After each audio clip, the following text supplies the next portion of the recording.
Monsieur le ministre, man fi may accès sur ma intervention, c'est beaucoup plus sur la prévention. La nécessité ñu def prévention ba bañ a egg ci li nga xamante ni moom mooy répression. Parce que jàpp naa ne aujourd'hui les corps de contrôle yi ñu am suñu leen dooleelee davantage déglu leen def suivi ci recommandation yi nga xamante ni dañ ko joxe, je pense que ne kon mën nañoo bañ a egg ci répression. Donc fondamentalement amuñu problème mu dispositif.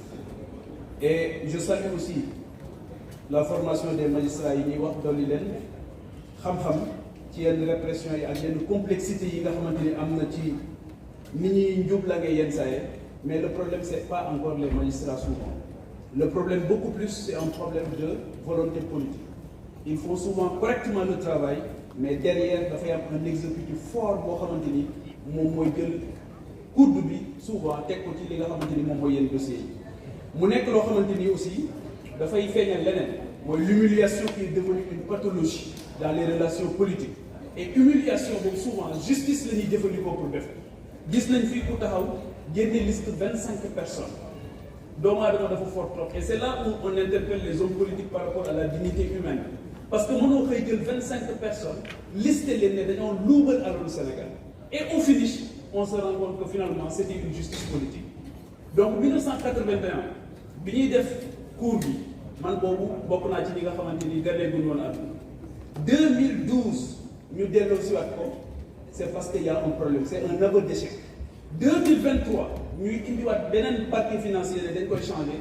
Pour man le problème c'est moins le dispositif, c'est beaucoup plus une volonté politique boo xamante ni am na, parce que l'État est conçu malheureusement depuis toujours comme un instrument d'enrichissement illicite.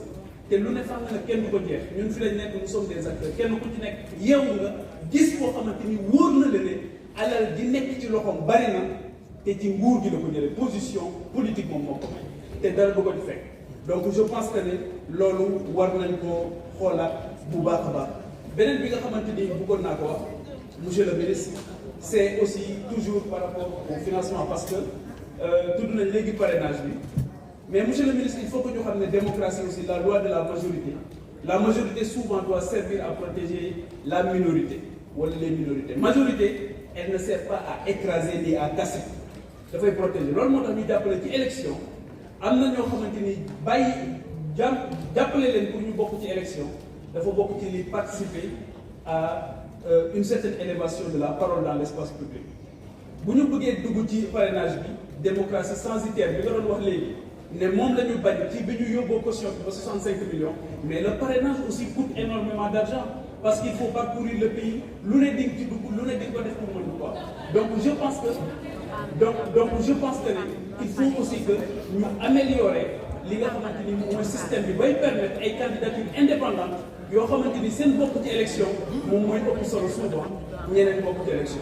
Donc je pense que ne monsieur le ministre loolu laa amoon ay comme ay interpellation yoo xamante ni bëggoon nañ ko def, mais encore une fois le problème c'est l'absence de volonté politique et c'est révolu cette époque où un président de la République peut se permettre de dire que j'ai mis le coude sur des dossiers au même moment des gens yoo xamante ni kenn waru leen war a def dara ñu gis leen ñu toroxal leen ñoo xamante ni wóor ñëpp ne ci kaso bi lañ waroon a nekk ñu bàyyi leen ñuy dox seen i soxla.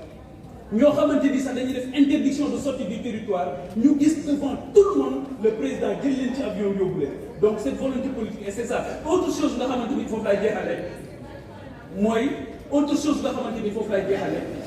on ne peut pas dire qu'une loi peut s'appliquer à 40%. Ou alors une loi peut s'appliquer à 50%. Et c'est ça qui est apparu dans la déclaration de patrimoine.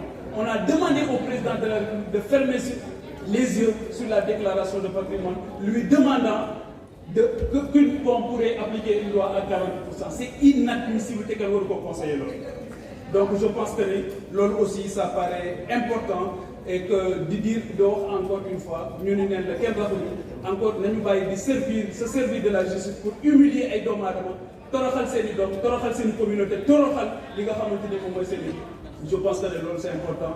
maa ngi leen di gërëm baax leen sant.